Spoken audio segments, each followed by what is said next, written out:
আসসালামু আলাইকুম মিস্টার দিদার। ওয়ালাইকুম আসসালাম। কয়েকদিন আগে আমি কয়েকজন খ্রিস্টানের সাথে কথা বলেছিলাম, তারা আমার বাসায় এসেছিল আলহামদুলিল্লাহ।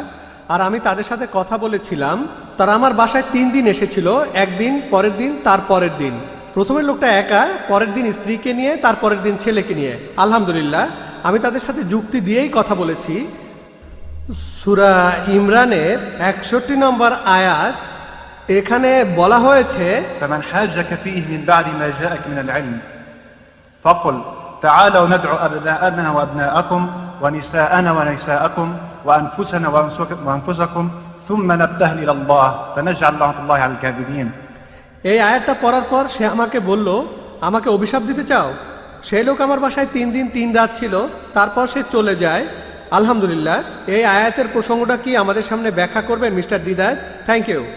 পবিত্র কোরআনের এই আয়াতটা নাজিল হয়েছিল নাজরান অঞ্চলের খ্রিস্টানদের এক ঘটনাকে কেন্দ্র করে। আর আমাদের নবীজি তাদেরকে মসজিদে নববীতে ডাকলেন। আমাদের নবীজির মসজিদটা খুব সাধারণ ছিল, সেখানে মাটির দেয়াল আর খড়ের ছাউনি। তারা এই মসজিদে আলোচনা করলো 3 দিন আর 3 রাত। তারা সেখানেই খেলো, সেখানেই আলাপ আলোচনা করলো আর সেখানেই ঘুমালো। আর তারপর রবিবারে আমাদের নবীজি তাদের সবাইকে মসজিদে প্রার্থনা করতে বললেন। আর তাদের মধ্যকার আলোচনাটাও সেই দিনই শেষ হয়ে গেল। ব্যাস, তারা বলতে লাগলো যে নবীজি মিথ্যা বলছেন, মিথ্যা। তারা বলতে লাগলো যে নবীজি মিথ্যুক, নবী মিথ্যুক। তখন মুহাম্মদ সাল্লাল্লাহু আলাইহি ওয়াসাল্লাম বললেন যে আমরা 2 পক্ষ এখন পরস্পরের জন্য বদদুয়া করব। আগামীকাল সকালে তোমরা তোমাদের পরিবারকে নেবে, আমিও আমার পরিবারকে নেব, আর খোলা ময়দানে আমরা একজনকে আরেকজনের উদ্দেশ্যে প্রাণ খুলে বদদুয়া করব। আর পরের দিন মুহাম্মদ সাল্লাল্লাহু আলাইহি ওয়াসাল্লাম আসলেন, তার সঙ্গে আলী, হযরত আলী, বিবি ফাতিমা, সাথে হাসান আর হুসেন, তারা সবাই মিলে খোলা ময়দানে গেলেন মদিনার বাইরে।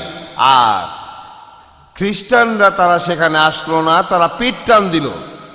আর এটাই হলো ঘটনাটা। ঘটনাটা ছিল এইরকম। যদি এভাবে তাদের উপর প্রভাব ফেলতে পারেন আলহামদুলিল্লাহ, কিন্তু এছাড়া অনেকগুলো উপায় রয়েছে তাদের সাথে কথা বলার। একটা কথা জানি না আপনি কি করেছিলেন, আপনি কি তাদের ফোন নাম্বার নিয়েছিলেন? সেই লোকদের বা বাসার ঠিকানা সেটা নিয়েছিলেন? আপনি সেই লোকগুলোর বাসার ঠিকানা নিয়েছিলেন? তাদের সাথে আপনি 3 দিন ছিলেন সেই লোকগুলো? হ্যাঁ ঠিক, আমরা কথা বলছিলাম একদিন, তারপরের দিন, তারপরের দিন। হ্যাঁ হ্যাঁ, কিন্তু তাদের বাসার ঠিকানার ফোন নাম্বার নিয়েছিলেন? তাদের নিয়েছিলেন? তাদের ঠিকানা? হ্যাঁ, আর টেলিফোন নাম্বার? না, নেইনি, কারণ আমি তখন তাদের সাথেই কথা বলছিলাম। না না, যখন এই লোকগুলো আসে তখন প্রশ্ন করবেন আপনার নাম কি, লিখে ফেলেন। আপনার টেলিফোন নাম্বার সেটাও লিখে নেন, ঠিক? তারপর তার পরিবর্তন না হলে আপনি তার বাসায় যান।